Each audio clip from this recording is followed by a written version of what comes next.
Hi everyone, আমি সঙ্গী আর আমার নতুন একটি ব্লগে তোমাদের সবাইকে ওয়েলকাম। আশা করছি তোমরা সবাই খুব ভালো আছো, আমরাও খুব ভালো আছি। আজকের দিনটা আমার আর অনি দুজনের জন্য খুবই স্পেশাল, কারণ আজ আমাদের জোড়াই আইবুড়ো ভাতের শেষ পর্ব। আজ আমরা যাচ্ছি বদ্দির বাড়িতে আইবুড়ো ভাত খেতে। তবে তার আগে একটা ছোট্ট কাজ আছে। দিদিদের বাড়ি যাওয়ার পথেই পড়ে এই দোকানটা। এখানে চলে এসেছি আজকে শাখা নিতে। আমার আর অনির সাথে আসার কথা ছিল বদ্দির, তবে কিট্টুকে ঘরে একা রেখে দিদির আসাটা সম্ভব হলো না। তাই চলে এসছে অনির বদ্দি, অর্থাৎ বদ্দি ভাই। এখন আমরা এখানে দেখছি শাখার ডিজাইন। তবে প্রথম থেকেই আমাদের শাখার ডিজাইন খুব একটা পছন্দ হচ্ছে না। তোমরা ভাবছো বিয়ে তো দেরি আছে, তবে আমি এত তাড়াতাড়ি শাখা কিনছি কেন? আসলে কথাটা সেটা নয়।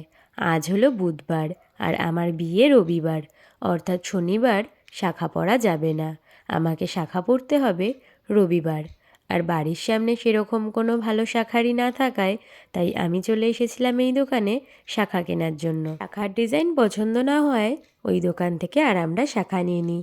সোজা চলে এসেছি বদ্দির বাড়িতে। আর কিট্টুকে দেখো, আমাদের সবাইকে দেখে কতটা খুশি হয়েছে। ও আমাদের সবাইকে দেখলে খুব আনন্দ পায়, আর আনন্দের চোটে ও কি সুন্দর তাই তাই করে যাচ্ছে দেখো। আর তার সাথে সাথে খুব নাচ করা শিখেছে এখন। আজ দিদির বাড়িতে আইবুড়ো ভাত খাওয়ার পর আমরা আর কোথাও আইবুড়ো ভাত খাবো না। একেবারে বিয়ের আগের দিন যে যার বাড়িতে আইবুড়ো ভাত খাবো।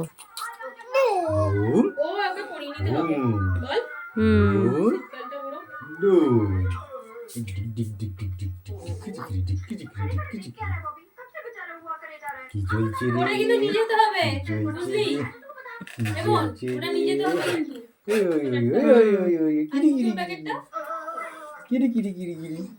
এদিকে দিদি আর রকিদা আমার আর অনির জন্য নিয়ে এসেছিল গিফট। অনির জন্য নিয়েছে একটা সোয়েটার আর আমার জন্য নিয়েছে একটা শাড়ি। দুটোই খুব সুন্দর হয়েছে, আমাদের দুজনেরই ভীষণ রকমভাবে পছন্দ হয়েছে। এখন ওরা আমাদেরকে এই গিফটগুলোই আগে দিয়ে দিল। এরপর শুরু হবে খাওয়া দাওয়ার পর্ব।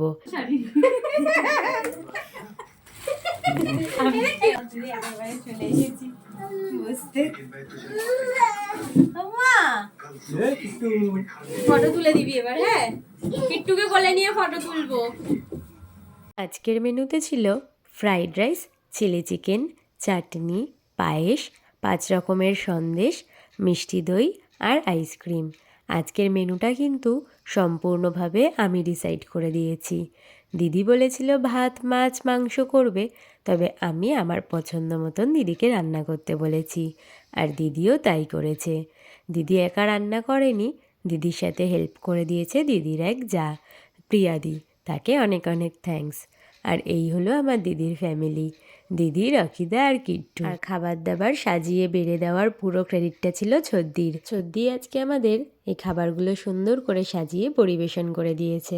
আর খাওয়ার পর সব বাসন কিন্তু ছদ্দিই মেজে দিয়েছে। বদ্দি যেহেতু কিট্টুকে নিয়ে এত রাতে এত কাজ করতে পারবে না, ছদ্দি দিদির সমস্ত কাজ করে এগিয়ে দিয়ে যাচ্ছে। এবার আমাদের বাড়ি যাওয়ার পালা।